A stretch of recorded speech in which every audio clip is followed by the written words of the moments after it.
नमस्कार, आप सभी का बहुत बहुत स्वागत है न्यूज 18 की अनूठी मुहिम मिशन साहस में। हम आपके रूबरू लेकर आए हैं एमएसएमई सेक्टर के उन साहसी कर्मवीरों की महागाथा जिन्होंने बुलंद हौसलों, कड़ी मेहनत और साहस की पूंजी से अपना खास मुकाम बनाया। इस कड़ी में आइए देखते हैं खगड़िया के सौरभ कुमार की कहानी कि नौकरी करने वाले इंजीनियर सौरभ कुमार ने कैसे स्वरोजगार करने की ठानी। एलईडी बल्ब निर्माण समूह के माध्यम से आज किस तरह लोकल के लिए वोकल की शानदार तस्वीर पेश कर रहे हैं सौरभ कुमार। जिनकी आंखों में सपनों की चमक और दिल में उन्हें सच करने की ललक होती है, चुनौतियां और आपदा उनके लिए बाधाएं नहीं, अवसर की तरह होती हैं। बुलंद हौसलों और लगन के साथ निर्भर से आत्मनिर्भर बनने की कुछ ऐसी महागाथा है युवा उद्यमी सौरभ कुमार की। खगड़िया में श्री कुमार एलईडी बल्ब निर्माण समूह के जरिए सौरभ कुमार लोकल के लिए वोकल की शानदार तस्वीर पेश कर रहे हैं। मैं 2012 में बीटेक कंप्लीट किया, उसके बाद जॉब किया। जॉब के दौरान ही मैंने लाइटिंग इंडस्ट्री में भी कुछ दिन मैंने काम देखा, तो सोचा कि मैंने बिहार में भी काम हम कर सकते हैं और बिहार में भी अपने ज़िला में भी कुछ इस तरह से रोज़गार हम लगा सकते हैं।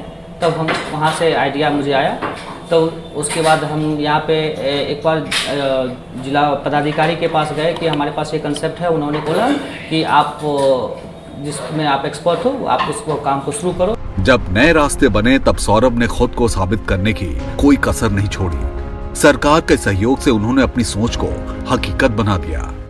जिला नवप्रवर्तन जो योजना था इंडस्ट्री के लिए, तो उसमें उन्होंने मुझे बुलाया कि आप आइए और बताइए आप क्या क्या कर सकते हैं। तो मैंने उनको डेमो दिया, तो उन्होंने स्वीकृति दी। बिहार सरकार के इस योजना के अंतर्गत मुझे फंड भी दिया गया। एलईडी बल्ब और लाइट के निर्माण में सौरभ कुमार ने क्वालिटी का खास ध्यान रखा और मार्केट में अपनी प्रोडक्ट्स की पैठ बनाई। कड़ी मेहनत और सही प्लानिंग के साथ उन्होंने अपने कारोबार को आगे बढ़ाया। लाइटिंग इंडस्ट्री में चूँकि इस एरिया में एक भी इंडस्ट्री नहीं थे, तो हम समझे कि मेरा मार्केट भी अच्छा पकड़ेगा। ये लोग यहाँ पे जो भी बल्ब हैं या स्ट्रीट लाइट हैं, वो लोग बाहर से दिल्ली या पंजाब जहाँ से लाते, गुजरात से आते हैं। तो यहाँ के लोकल के लिए भी एक मैसेज गया कि हाँ, ये अच्छा क्वालिटी बना रहे हैं, नज़दीक है, सर्विस अच्छा मिलेगा। और मैंने सर्विस अच्छा दिया भी, तो और ये प्रोडक्ट मार्केट में भी काफ़ी पसंद किए गए। स्थानीय युवाओं को रोजगार से जोड़ने वाले सौरभ कुमार एक बेहतरीन टीम लीडर भी हैं, जिन्होंने हर मोड़ पर टीम को मोटिवेट किया और सबको साथ लेकर आगे बढ़ते रहे। ये मैं सबसे पहले एलईडी बल्ब का शुरू किया, तो एलईडी बल्ब में फिर टेक्नीशियन कहाँ से आएंगे, तो वो यहाँ पे कम से कम मैंने 15 से 20 प्रत्यक्ष और प्रत्यक्ष मैंने एम्प्लॉय जनरेट किया।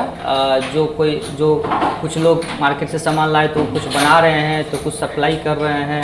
ये चेन सिस्टम वर्क हुआ, जो कोई दुकान पहुँचा रहे हैं। अपने जुनून और जज्बे से सपनों में रंग भरने वाले और स्थानीय युवाओं को आत्मनिर्भर बनाने वाले सौरभ कुमार को हम करते हैं सलाम।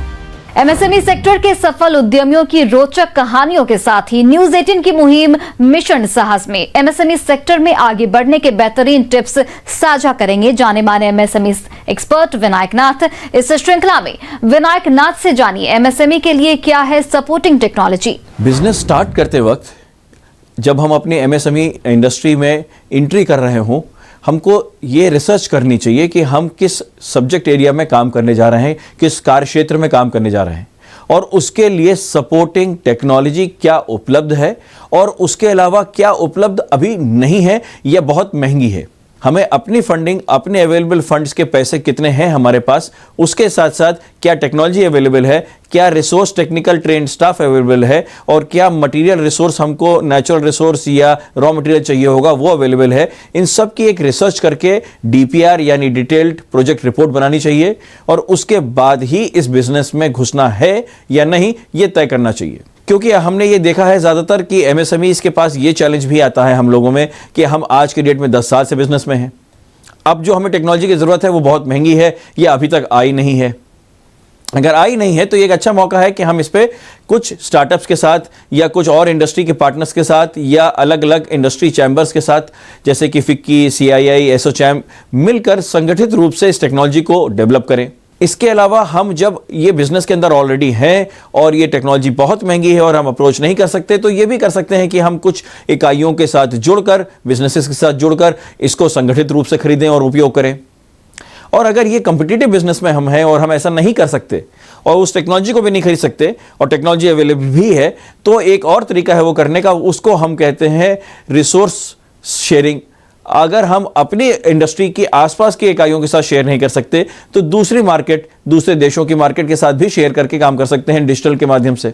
इन सारे तरीकों का इस्तेमाल करके हम अपनी टेक्नोलॉजिकल रिक्वायरमेंट्स यानी कि जरूरतों को सही तरीके से पूरा कर सकते हैं। न्यूज 18 की अनूठी मुहिम मिशन साहस में एमएसएमई सेक्टर के साहसी कर्मवीरों के इस कड़ी में आइए अब देखते हैं कोरोना लॉकडाउन के दौरान जब रोजी रोटी का संकट पैदा हुआ, तब बेतिया के पिंटू कुमार संकल्प और साहस के साथ आगे बढ़े। उन्होंने स्टार्टअप शुरू करके न सिर्फ खुद को आत्मनिर्भर बनाया, बल्कि अपने कई साथियों को भी इस रोजगार से जोड़ा।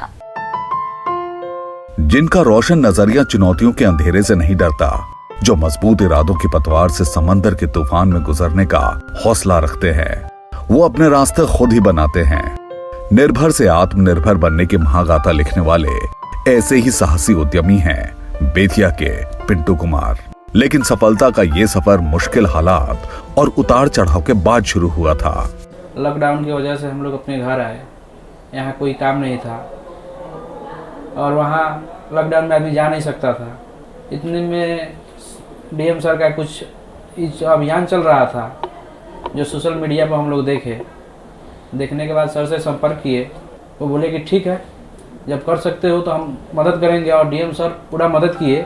चुनौतियों ने पिंटू कुमार की चिंता बढ़ा दी थी, लेकिन उन्होंने ठान लिया था कि हार मानने के बजाय कुछ नया और बेहतर करना है। और जब हम लोग अपना फिर जाने की तैयारी में थे, कोरोना काल बीता, उसके बाद हम लोग जाने की तैयारी में थे, घर वालों का सपोर्ट मिला कि कहीं अब बाहर जाने से क्या फ़ायदा, फिर कोई बीमारी आएगी और यहाँ फिर घर लौट के आना होगा, कि क्यों नहीं वही काम यहाँ किया जाए। हम दूसरों के लिए जो काम कर रहे हैं खुद अपने लिए क्यों ना करें। सोच का दरिया जब आगे बढ़ा, तब उम्मीद की नई कोपलें फूटी। ऐसे में पिंटू कुमार ने अपनी बाकी साथियों का ध्यान रखा और उन्हें भी रोजगार से जोड़ लिया। लॉकडाउन में जब हम लोग अपने यहाँ आए, उसके बाद सर से मिले। सर से मिलने के बाद सर पूरा हम लोग का हेल्प किए। डीएम सर, मेरे जो भी भाई साथी वहाँ लुधियाना में हम लोग के साथ काम करते थे, सबसे संपर्क किए और बुलाए, अपने यहाँ काम शुरू कर दिए और चल रहा है, अच्छा चल रहा है। नए काम में थोड़ी परेशानियां भी आईं, लेकिन टीम का हौसला बढ़ाते हुए पिंटू कुमार डटे रहे। कच्चे माल की क्वालिटी से लेकर बेहतर फिनिशिंग तक हर पहलू पर उन्होंने फोकस किया। तभी तो आज उनके प्रोडक्ट्स की डिमांड काफी बढ़ गई है। नहीं, शुरू में लगा कि यहाँ नहीं चल पाएगा, लेकिन आज की जो समय है बहुत अच्छा चल रहा है और हम लोग उतना डिमांड पूरा नहीं कर पा रहे हैं जितना यहाँ डिमांड है। पिंटू कुमार की लीडरशिप में कुशल कारीगरी से लेकर अत्याधुनिक मशीनों से कई तरह के होजरी आइटम बनते हैं। इसमें हम कार्डिगन, कुर्ती, कोटी, सिंपल स्वेटर, कच्चा माल हम लोग वहीं लुधियाना से मंगवाते हैं और यहाँ अपना बुनाई करके यहाँ के लोकल मार्केट में भी और विदेश मानिए नेपाल में भी हम लोग का माल जाता है। खलीलाबाद लोकल मार्केट पूरा अपना है। जो भी मेरे भाई बंधु मेरे साथ काम करते हैं उनका अच्छा चल रहा है हर चीज। विषम परिस्थितियों में संकल्प से आगे बढ़ने वाले और सफलता की सीढ़ियां चढ़ने वाले पिंटू कुमार को हम करते हैं सलाम। अगर आप अपना स्टार्टअप शुरू करने जा रहे हैं तो उसमें सफलता के लिए किन बातों का ध्यान रखें, इसलिए न्यूज 18 की बड़ी मुहिम मिशन साहस के जरिए स्टार्टअप से जुड़े उपयोगी टिप्स साझा करेंगे बड़ाबिजनेस.com के सीईओ डॉक्टर विवेक बिंद्रा। इस श्रृंखला में डॉक्टर विवेक बिंद्रा से जानिए कैसे अपने स्टार्टअप को ग्रो करें। नमस्कार, मैं Vivek Bindra, founder and CEO बड़ाबिजनेस.com। आज का एपिसोड में हम चर्चा करेंगे how do I grow and scale my startup. अगर मेरा स्टार्टअप खड़ा हो गया तो अब स्टार्टअप को बड़ा कैसे करूं, उसको ग्रो कैसे करूं, नेक्स्ट लेवल पे कैसे लेके जाऊं। सबसे पहली चीज याद रखिएगा, ऑपरेशंस में फंसने वाला व्यक्ति कभी भी अपने बिजनेस को ग्रो नहीं करता। आपको ऑपरेशंस से बाहर आना है। एक ऐसी कहावत है कि मैं हमेशा ऐसे आदमी को ढूंढता हूं जो मेरा काम कर सके ताकि मैं कोई नया काम कर सकूं। तो उसका मतलब टीम। जो मेरा काम संभाल ले ताकि मैं कोई नया काम संभालूं। तो पहला आपको टीम अच्छी चाहिए, दूसरा आपको टेक्नोलॉजी चाहिए। हर समय ये नहीं कि ज़्यादा मैन पावर से जाएं तो आप स्केल कर सकते हैं। टीम, टेक्नोलॉजी, और तीसरा है ट्रेनिंग, यानी कि मैन पावर आपकी पूरी तरह स्किल्ड हो, उनकी ट्रेनिंग हो, तो आपको समस्या नहीं आएगी, तभी आप स्केल कर सकते हैं। तो स्केल करते वक्त कुछ चीज़ों का ध्यान रखना है, वो आपको बताने जा रहा हूँ। पहली चीज़, क्या बिजनेस स्केल करने लायक है कि नहीं। आपके बिजनेस में इमीडिएट कैश फ्लो है, नंबर 1। रेगुलरली कैश फ्लो आ रहा है, ये नहीं कि स्पोरेडिक है, कभी आ रहा है कभी नहीं आ रहा, प्रेडिक्टेबल है कि नहीं है। तीसरी चीज, सस्टेनेबल कैश फ्लो है, यानी कि लिमिटेड टाइम तक आएगा कि लंबे टाइम तक आएगा। चौथी चीज, एक जैसा आ रहा है कि बढ़ बढ़ के आएगा, इंक्रीजिंग कैश फ्लो, आप will it increase over time, चौथी चीज। और पांचवा, आपका पर्सनल टाइम कितना लग रहा है इस बिजनेस में। अब मैं और 5 चीजें बताने जा रहा हूं जिसको बोलते हैं आइडियल बिजनेस, उसको स्केल करना आसान है। आइडियल बिजनेस का मतलब है अगर एक आदमी एक से ज्यादा काम कर सकता है उसको बोलते हैं इंटीग्रेशन। जो काम आपका जूनियर कर सकता है उसको बोलते हैं डेलीगेशन। जो काम का नहीं है, यानी कि प्रोडक्टिव नहीं है, उसको कहते हैं एलिमिनेशन, उसको बाहर निकाल दो। जो काम टेक्नोलॉजी कर सकती है उसको कहते हैं ऑटोमेशन, और जो काम आप आउटसोर्स कर सकते हो उसको कहते हैं लिबरेशन। इसको बोलते हैं आइडियल बिजनेस, IDEAL। जब आइडियल बिजनेस बनता है तो आप उसको आसानी के साथ स्केल कर सकते हैं। ये मैंने आपको कुछ टिप्स दिए हैं कि बिजनेस को स्केल कैसे करें। इसी के साथ रुकते हैं एक छोटे से ब्रेक के लिए। ब्रेक से वापस लौटेंगे और मिशन साहस के इस श्रृंखला को देखेंगे। MSME सेक्टर के साहसी कर्मवीरों की संघर्ष से सफलता तक की महागाथा। साथ ही एक्सपर्ट से जानेंगे MSME और स्टार्टअप को आगे बढ़ाने की उपयोगी टिप्स। देखते रहिए न्यूज 18 की बड़ी मुहिम मिशन साहस।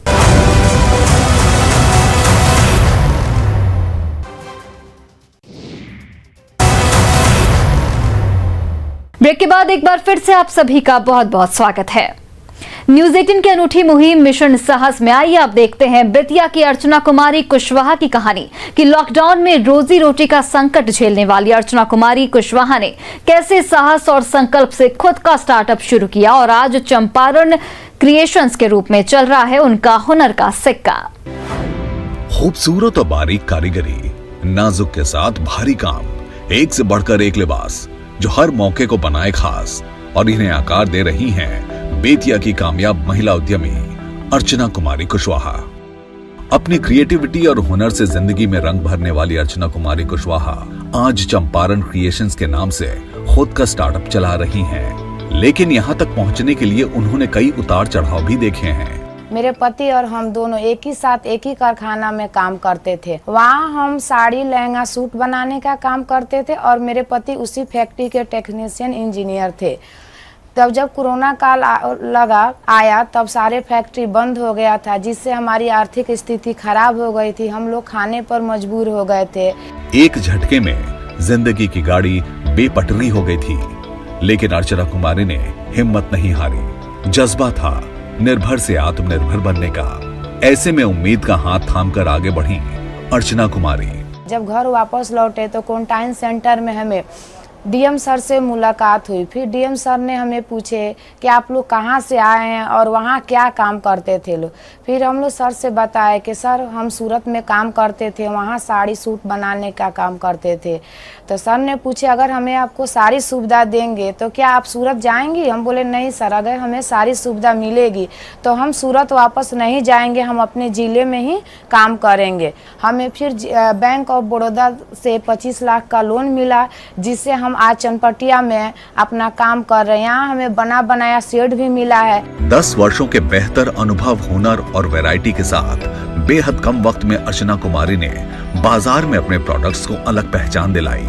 यहाँ हम लहंगा, साड़ी, सूट, राजस्थानी लहंगा, नेट का लहंगा, सिल्क का लहंगा सब बनाते हैं लोग। साड़ी में हुआ बनारसी साड़ी हुआ, जकार्ड का साड़ी हुआ, विचित्रा सिल्क हुआ, डोला सिल्क, सब पे वर्क करते हैं लोग। रॉ मटेरियल की क्वालिटी से लेकर कारीगरी और फिनिशिंग तक अर्चना कुमारी खास ख्याल रखती हैं। तभी तो उनका कारोबार आज तेजी से आगे बढ़ रहा है।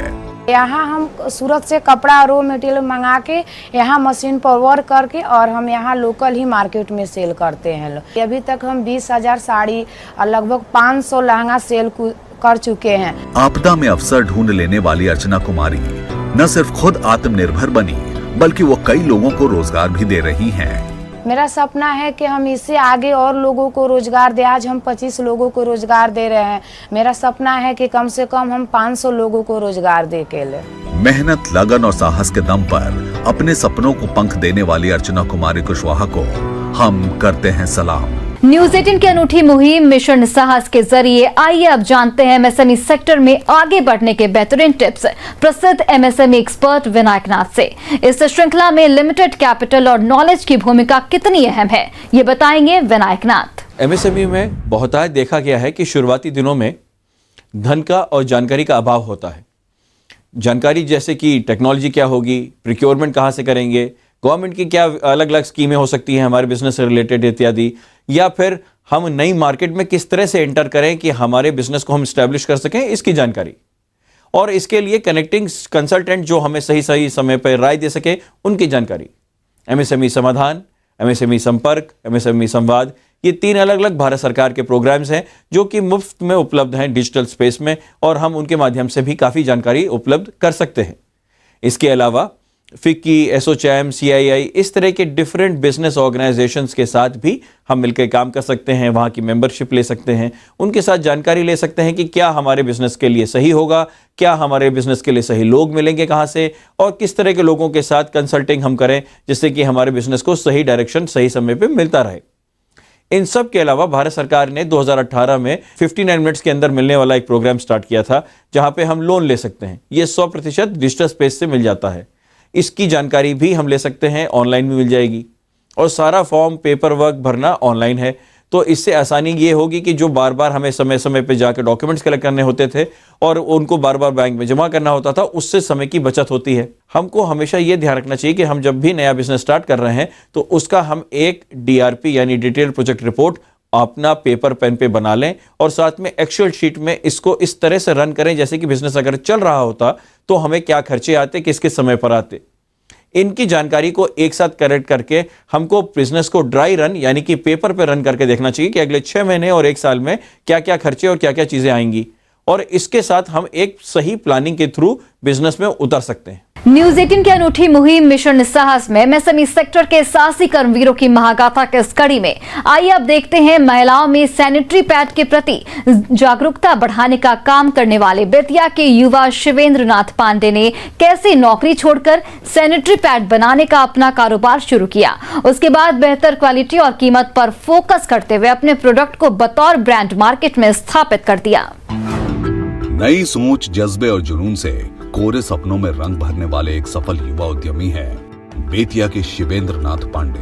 सिद्धि विनायक इंटरप्राइजेज कंपनी है हमारी, जिसमें चैम्प डिग्निटी के नाम से सैनिटरी पैड बनता है। और मैंने MBA के बाद दिल्ली में एक प्राइवेट कंपनी का मार्केटिंग का काम भी देखा है सैनिटरी पैड का। करीब 3-4 साल मैंने सैनिटरी पैड के सेक्टर में काम किया हुआ था। नौकरी के बाद शिवेंद्र नाथ पांडे ने महिलाओं में सैनिटरी पैड के प्रति जागरूकता बढ़ाने की दिशा में काफी काम किया। लॉकडाउन से 2-3 मंथ पहले मैं घर आ गया था। क्योंकि सैनिटरी पैड का काम मैंने बहुत पहले किया हुआ था, तो अनुभव काफ़ी रहा इसके बारे में। इसी फील्ड में काम करने के लिए हम लोगों ने एक युवा विकास संस्था है रामनगर में, और इससे जुड़ के हम लोगों ने वेस्ट चंपारण के काफ़ी जो इंटीरियर इलाके हैं सैनिटरी पैड का फ्री डिस्ट्रीब्यूशन का काम किया। अच्छा खासा अनुभव होने की वजह से शिवेंद्र खुद का कारोबार करना चाहते थे, लेकिन उनके सामने कई दिक्कतें थी। डिसाइड हो गया था कि कौन सा काम हमें करना है। पैड का काम तो फाइनल था, अब रह गया फाइनेंशियल प्रॉब्लम थी, और दूसरी प्रॉब्लम थी स्पेस की, मतलब प्लेस कौन सा होगा, कहाँ पे बनेगा। इसी क्रम में प्लेस का भी चुना हुआ, प्लेस भी हम लोग को उपलब्ध कराया गया। और फाइनेंशियल प्रॉब्लम के लिए हम लोगों को मतलब कि बैंक से बात हुई, बैंकर्स की, और हमारी मीटिंग डायरेक्ट DM सर के साथ हो रही थी। इसी क्रम में हमारा 10 लाख रुपये का फाइनेंस PMEGP के थ्रू उत्तर बिहार ग्रामीण बैंक रामनगर से हुआ। काम की शुरुआत में शिवेंद्र ने खुद को कई चुनौतियों में घिरा पाया। दरअसल ज्यादातर पिछले क्षेत्रों की महिलाओं में सैनिटरी पैड को लेकर संकोच था। ऐसे में बड़ी सूझबूझ से शिवेंद्र ने कारोबार को आगे बढ़ाया। जब मैंने ये शुरू किया कि अब फील्ड वर्क देखा जाए, खुद से प्रोडक्ट तो बन रहा है, कुछ फील्डिंग का वर्क देखा जाए कि कहाँ हम लोग इसको स्टार्ट करें, तो ये आया समझ में कि ये काफ़ी अभी हेजिटेशंस महिलाओं में देखने को मिली। इस चीज़ को लेके बात करने में हम लोग उतना सर्वाइव नहीं कर पा रहे थे महिलाओं के सामने, लेकिन फिर भी हम लोगों ने हार नहीं माना और एक महिलाओं का ही टीम खड़ा किया जिसको लीड हम लोग करते थे, लेकिन सारी डीलिंग महिलाएं खुद से कर रही थी। क्वालिटी और कीमत पर फोकस करते हुए शिवेंद्र नाथ पांडे ने प्रोडक्ट को मार्केट में स्थापित कर दिया। हम लोग 100% जेल सीट यूज़ कर रहे हैं। कॉटन तो बिल्कुल हम यूज नहीं करते हैं। ये कॉटन की बहुत सारी हार्मफुल अभी महिलाओं के लिए। हम जो प्रोडक्ट बना रहे हैं वो लगभग 90% बायोडिग्रेडेबल है। 10% तो ही हम लोग बायोडिग्रेडेबल नहीं मान के चल रहे हैं उसमें। सामाजिक उत्थान की दिशा में काम कर रहे शिवेंद्र नाथ पांडे महिला सशक्तिकरण को भी मजबूती दे रहे हैं। अभी क्या हम लोग 40 महिलाएं इसमें मार्केटिंग और मैन्युफैक्चरिंग दोनों में काम कर रही हैं। करीब 20 लोग अभी हम लोगों ने रिक्रूट किया हुआ है गोरखपुर और दिल्ली साइड में। महिलाओं की टीम ही खड़ा कर रहे हैं बिल्कुल इस काम के लिए कि महिलाओं को क्या प्रोडक्ट है, महिलाएं ही आत्मनिर्भर बनेंगी। निर्भर से आत्मनिर्भर बनने की महागाथा लिखकर लोकल के लिए वोकल की अनूठी तस्वीर पेश कर रहे शिवेंद्र नाथ पांडे को हम करते हैं सलाम। न्यूज 18 की अनूठी मुहिम मिशन साहस में आइए अब जानते हैं स्टार्टअप से जुड़े उपयोगी टिप्स बड़ाबिजनेस.com के सीईओ डॉक्टर विवेक बिंद्रा से। किस तरह का फंड स्टार्टअप के लिए होता है बेहतर, इसके बारे में बताएंगे डॉक्टर विवेक बिंद्रा। नमस्कार, मैं Vivek Bindra, founder and CEO बड़ाबिजनेस.com। किस प्रकार का फंड एक स्टार्टअप के लिए ठीक रहता है, फंड रेजिंग कैसे करा जाए, कहां जाएं फंड रेजिंग के लिए। लेकिन पहली बात तो आप समझ लीजिए, to avoid the market trap start your business with bootstrap. यानी कि कोई मार्केट में कहीं जाके फंस ना जाओ, हो सके तो अपने आप। बूटस्ट्रैप मतलब खुद के पैसे से, बूटस्ट्रैप मतलब अपने आप शुरू करिए। बेस्ट क्या है कि कस्टमर को ही अगर आप इन्वेस्टर बना लो, अगर कस्टमर से ही एडवांस पेमेंट ले लो और वो आपका इन्वेस्टर बन जाए, तो वो सबसे अच्छा पैसा है स्टार्टअप में। क्योंकि कस्टमर ना आपसे आपकी इक्विटी हिस्सेदारी लेगा, ना आपसे इंटरेस्ट, को कोई लोन नहीं दे रहा तो इंटरेस्ट भी चार्ज नहीं करेगा। कस्टमर आपको एडवांस डिपॉजिट दे सकता है, सबसे अच्छा पैसा है। या फिर सेल्फ फंड करिए, पर्सनल सेविंग से लेकर के जाइए। क्योंकि बूटस्ट्रैप भी बहुत अच्छी कंपनीज है जो खुद से आगे बढ़ी है। डीमार्ट, लोहो, MDH, फेसबुक, माइक्रोसॉफ्ट, ये सब खुद के पैसे से शुरुआत करी उन्होंने। अगर आप ये नहीं कर पाते तो पीयर टू पीयर लेंडिंग ले लीजिए फ्रेंड्स एंड फैमिली से। क्योंकि ये फ्रेंड्स एंड फैमिली से बिना डॉक्यूमेंटेशन के या कम डॉक्यूमेंटेशन के भी पैसा मिल जाता है, और वापस ना कर पाए तो आपको सूली नहीं चढ़ाते हैं वो। इसके अगली स्टेज जो है, वहाँ एंजल इन्वेस्टर के पास जा सकते हो, आपको सीड कैपिटल दे देता है, आपसे आपकी कंपनी की हिस्सेदारी ले लेता है। बहुत सारे एंजल इन्वेस्टर्स आपको मिल जाते हैं, इवेंट्स पे मिलते हैं, ऑनलाइन प्लेटफॉर्म पे मिलते हैं। Startup grind, Indian angel network, venture catalyst, Chennai angels, ये आपको ये फंड रेजिंग एडवाइजर्स बन जाते हैं। ये वेल्दी इंडिविजुअल्स होते हैं जो आके आपकी मदद करते हैं। इसके अलावा एक्सेलरेटर एंड इंक्यूबेटर्स होते हैं। एक्सेलरेटर इंक्यूबेटर वो हैं जो आपको मेंटरशिप भी देते हैं, एडवाइस भी देते हैं, थोड़ा सा पैसा भी देते हैं और आपकी कंपनी में हिस्सेदारी ले लेते हैं। ये भी एक उपाय है। वाई कॉम्बिनेटर ये यूएस का बड़ा एक फेमस एक्सेलरेटर है। और एक्सेलरेटर इंक्यूबेटर के बाद वेंचर कैपिटल, जब आपका बिजनेस और बड़ा होता है तो वेंचर कैपिटल वो बड़े फंड में होता है। और फाइनली IPO। पर जो शुरुआत की स्टेजेस थी उनको वीडियो घुमा के दोबारा देखिए, उनको समझिए, उनको पहचानिए। धन्यवाद। न्यूज 18 की अभूतपूर्व मुहिम मिशन साहस में आपके लिए हम लेकर आए MSME सेक्टर में खास मुकाम हासिल करने वाले उन उद्यमियों की महागाथा जिन्होंने अपने जुनून, जज्बे और साहस से सफलता की कहानी खुद रची। साथ ही एक्सपर्ट्स ने साझा किए MSME और स्टार्टअप को आगे बढ़ाने के बेहतरीन टिप्स। फिर मिलेंगे ऐसे ही रोचक और प्रेरक कहानियों और उपयोगी जानकारियों के साथ। अब मुझे दीजिए अनुमति। नमस्कार। सुगंध, रंग और